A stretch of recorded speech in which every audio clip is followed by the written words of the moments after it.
तर नमस्कार. आणि कशा ठिकाणी साप आलाय बघा.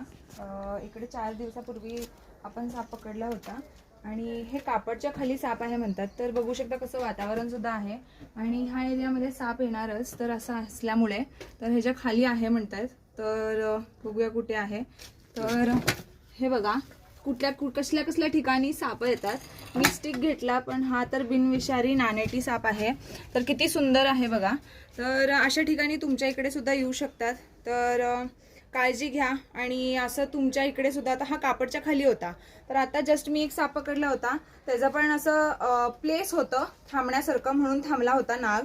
तर हा तरी नानेटी आहे. आणि तुमच्या इकडे पण असे साप वगैरे आले तर तुम्ही त्याच्यावरती कापड वगैरे टाकून थोडंसं म्हणजे त्याला न जाण्यासाठी किंवा तो एका ठिकाणी राहू दे म्हणून असं तुम्ही काहीतरी करू शकता. तर अशा ठिकाणी तुमच्या इकडे सुद्धा साप येऊ शकतात. तर हे बघा इकडे त्यांनी घाण सुद्धा केलं. म्हणजे भीती वाटली किंवा काहीतरी तर ते म्हणजे पकडायला किंवा काहीतरी प्रॉब्लेम झाला तरच ते सुद्धा साप घाबरतं आणि मग बाईट करायला बघतं. असं युजली तरी बाईट वगैरे करत नाही. तर काळजी घ्या. आणि बघू शकता कसं ठिकाण आहे. इकडे पुरं झाडी वगैरे आहे आणि अशा ठिकाणी साप येतच राहणार.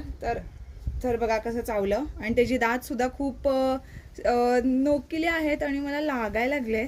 पण बिनविषारी साप आहे आणि हा खूप राग दाखवत नाही म्हणतात. पण हा राग दाखवला कारण की थोडंसं छोटं सुद्धा आहे. आणि हे बघा इकडे तर असं चावतात. आणि हा खरा बिनविषारी आहे. तर ह्याच्याने काहीच फरक पडत नाही. फक्त मला असं वाटायला लागलं की इंजेक्शन दिले वेट जोरात असं वाटायला लागलं एवढंच. तर हे काय विष वगैरे सोडतंय असं म्हणतात. काही विष सोडत नाही आहे. हा बिनविषारी साप आहे.